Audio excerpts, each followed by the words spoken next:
अमोघ शक्ति देखने वाले सभी दर्शकों को पंडित अखिलेश जोशी का नमन। मित्रों,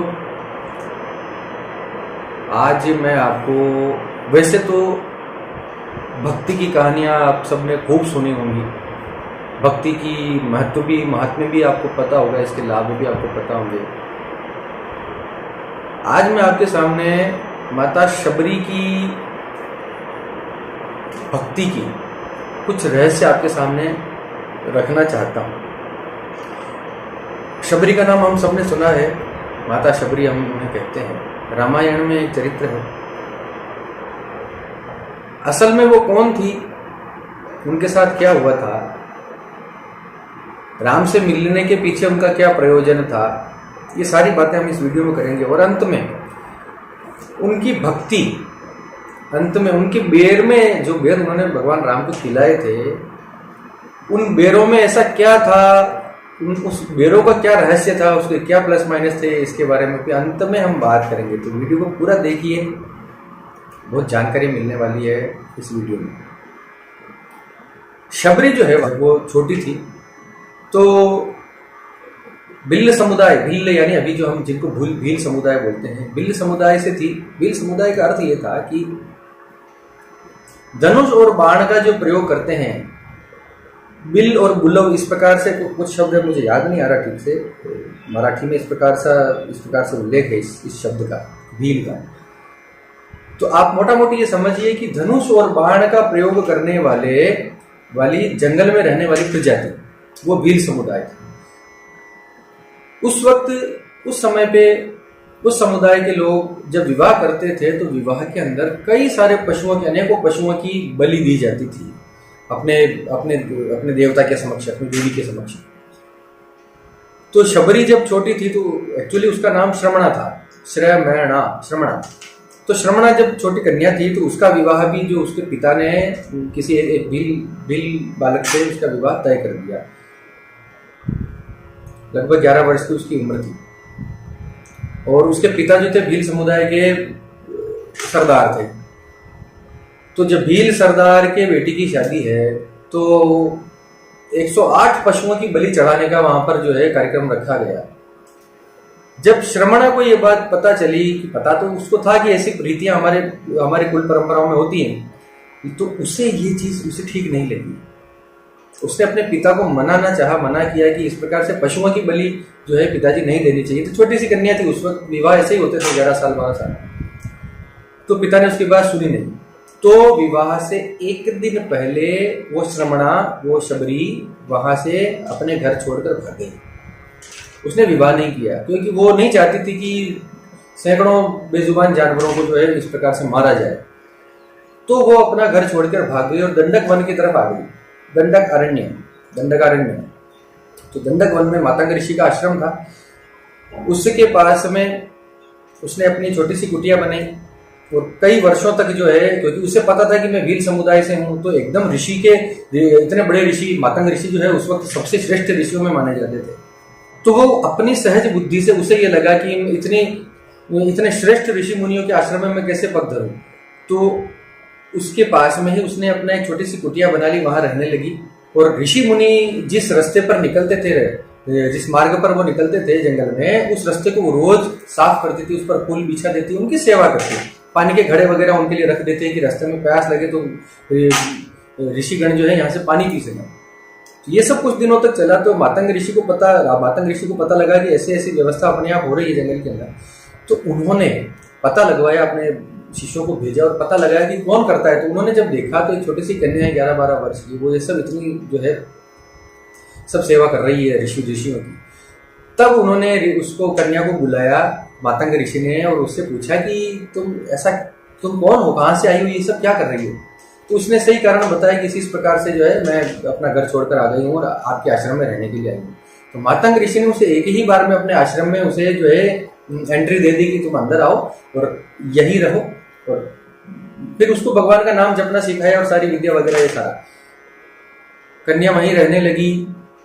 फिर एक समय आया, तब मातंग ऋषि ने जब अपना शरीर त्यागा जब मातंग ऋषि ने ये शरीर छोड़कर जब बाहर जाने लगे, ऊपर जाने लगे शिवलोक, तब शबरी ने उससे कहा कि गुरुजी तब मैं भी रहकर क्या करूंगी यहाँ पर, आप भी जा रहे हैं, आप मेरे गुरु हैं। तो मातंग ऋषि ने उसे कहा कि नहीं, तुम्हें यहाँ रुकना है। क्यों? क्योंकि भगवान विष्णु अपना अवतार लेकर अपने भाई के साथ यहाँ आएंगे, तुम्हें उनसे मिलना है और उन्हें रास्ता बताना है, उन्हें रास्ता बताना है, ऐसी ऐसी चीजें होंगी। तो स्वयं भगवान का दर्शन तुम्हें प्राप्त होगा, वो आ रहे हैं इस दंडकारण्य में। तो ये सोचकर शबरी ने अपना शरीर नहीं त्यागा, मातंग ऋषि शिवलोक चले गए। अब भगवान के आने की आस देखिए, भक्ति तो वो शुरू से थी। अब जब उसे पता लगा कि स्वयं भगवान मुझसे मिलने आ रहे हैं, तो उसने उसी प्रकार से रोज अपने घर के बाहर पूरे रास्ते साफ सफाई करती, फूल बिखेरती, रोज सुंदर सुंदर जो है मीठे मीठे बेर लाकर रखती, रोज बेरों को चखती, और जो मीठे बेर होते हैं उनको रखती, और जो खट्टे खराब बेर होते हैं उनको फेंक देती। इस प्रकार से रोज करती। कई साल, अनेक वर्षों बीत गए, शबरी बूढ़ी हो गई, और तब जाकर एक दिन उसे पता लगा कि 2 राजकुमार इधर आ रहे हैं भगवा लपेटे।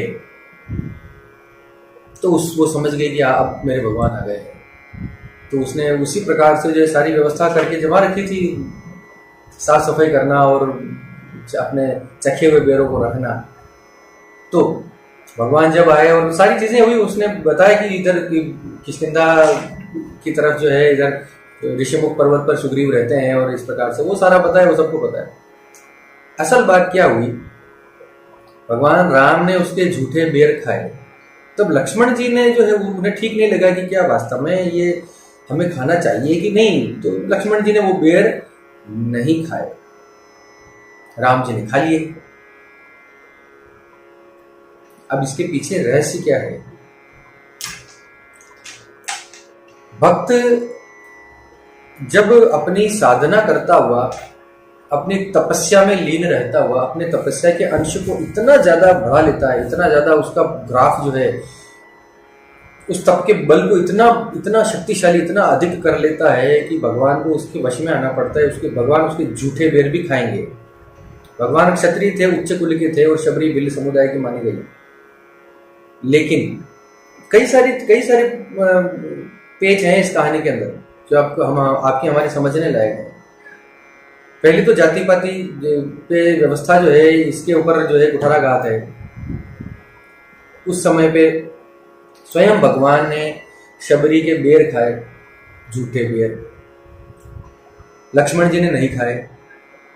तो आगे चल के हुआ क्या? आगे चल के ये हुआ कि इतने सारे युद्ध हुए, इतना सारा जो है लोगों से इन्होंने युद्ध किया। राम जी ने भी किया, लक्ष्मण जी ने भी किया। लेकिन जब मेघनाथ ने जब शक्ति बाण चलाया लक्ष्मण के ऊपर, तो लक्ष्मण मूर्छित हो गए। मूर्छित भी इस प्रकार से हुए कि उनका बचना बहुत कठिन हो गया था उस समय। तो भगवान फिर संजीवनी बूटी लेकर आए हनुमान, और इस प्रकार से जो है उनकी जान बच पाई एक निश्चित दायरे में। अगर वो भी झूठे बेर खा लेते शबरी के, तो उनको उस शक्ति बाण का इतना प्रभाव नहीं पड़ता। इसके पीछे क्या लॉजिक है? इसके पीछे लॉजिक ये है कि जब आपकी तपस्या का बल इतना अधिक हो जाता है, तो आप अगर किसी को कोई वस्तु देते हैं तो वो उसकी रक्षा करती है। भक्ति की पराकाष्ठा थी मां शबरी, जिसको पता भी नहीं था कि कौन आ रहे हैं, मेरे प्रभु आ रहे हैं, पता नहीं आएंगे नहीं आएंगे। कम उम्र से 17, 18, 19 साल से वो जब राह देख रही थी, तब से लेकर वो वृद्ध हो गई, बूढ़ी हो गई, और रोजाना वही नियम, वही तपस्या। फिर जब भगवान आए, तो यानी ईश्वर ने उसकी भक्ति को इस लेवल पर पहुंचा दिया कि अंत में उसने स्वयं अपना शरीर त्यागा। इच्छा मृत्यु था, इच्छा मृत्यु से गई है शबरी। ऐसे अचानक कोई हार्ट अटैक नहीं आया उनको। वो उन्होंने अपनी मर्जी से, जब श्री राम और लक्ष्मण जब अपने पथ के लिए निकले सुग्रीव से मिलने के लिए, शबरी आश्रम छोड़ के, तब उसने जो है अपना शरीर स्वयं त्याग दिया वहीं पे, और दिव्य ज्योति में विलीन हो गई, परमात्मा में विलीन हो गई। ये भक्ति का उसका प्रभाव था। पता नहीं आपको, आप कितना कन्विंस हुए हैं नहीं हुए हैं इस कहानी से, इस कथा से। लेकिन कथाएं देखिए, उसको जो है ना, उसको बच्चों की तरह नहीं समझना कभी भी कि कौन थी शबरी, और ऐसा बेर खाने से उनकी जान बच गई और उनकी नहीं बची, और ये ऐसा नहीं। उसके पीछे का तत्व क्या है, उसका पीछे का एलिमेंट कंटेंट क्या है, वो क्या कहना चाहता है, इसके पीछे से हम क्या समझ सकते हैं हमारी अभी के जीवन में, कहानी को इसी प्रकार से लेना चाहिए। बाकी मैं ये नहीं कहता कि रामायण कहानी थी, रामायण तो सच थी, महाभारत सच था, जो कुछ भी हम पढ़ते हैं हमारे ग्रंथों में वो सब सत्य था, 100% सत्य सत्य सत्य है। इधर उधर हल्का फुल्का हेरफेर हो सकता है, वो ठीक है, लेकिन कहानियां सारी सच्ची हैं। वो युग अलग थे, वो लोग अलग थे, वो परिदृश्य पूरा अलग था, आज पूरा अलग है, इसलिए हमें वो सच नहीं लगती। समझे क्यों? आज के मनुष्य को कभी ये बताया जाए कि हम हमारे जमाने में जो है ऐसे ऐसे खेल खेलते थे, आज के छोटे छोटे बच्चों को ये बताया जाए तो विश्वास नहीं करेंगे। हम अगर ये बताएं आज के बच्चों को, मैं अपने बच्चों को, मेरा बच्चा 8-9 साल का है, तो मैं उसको अगर बोलता हूँ कि बेटा उस जमाने में हमारे पास कार नहीं होती थी और एसी नहीं होते थे, तो हम जो है साइकिल पे स्कूल जाते थे, बड़ी गर्मी के अंदर कूलर भी जब पहली बार आया था तो हम पूरे मोहल्ले में हमने मिठाइयाँ बांटी थी। वो अभी बड़े बच्चे बड़े अचरज से सुनते हैं और ये कहते हैं पापा ऐसा नहीं होता पिताजी, ऐसा थोड़ी होता है क्या, क्योंकि वो अब एसी में रह रहे हैं, कारों में घूम रहे हैं, उन्हें नहीं पता कि उस वक्त क्या था। तो हमें एक्चुअली नहीं पता कि वो इतिहास में उस समय क्या हुआ था, लेकिन कहानियां हैं, चलती आ रही हैं, मुख से मुख चलती आ रही हैं, तो सत्य तो है, उसके प्रमाण भी मिलते हैं, उसके प्रमाण भी भौतिक रूप से, भौगोलिक रूप से हमने कई जगह देख लिए, ये सब है। ठीक से इसे समझना पे जरूर रिसर्च हो सकता है, वो एक अध्ययन का विषय हो सकता है, लेकिन कल्पनाएं नहीं है वो सब सच। चलिए, इसी के साथ आप सबके मंगल की कामना करता हुआ मैं पंडित गिरीश आपसे विदा लेता हूँ। धन्यवाद। सर्वे भवन्तु सुखिनः।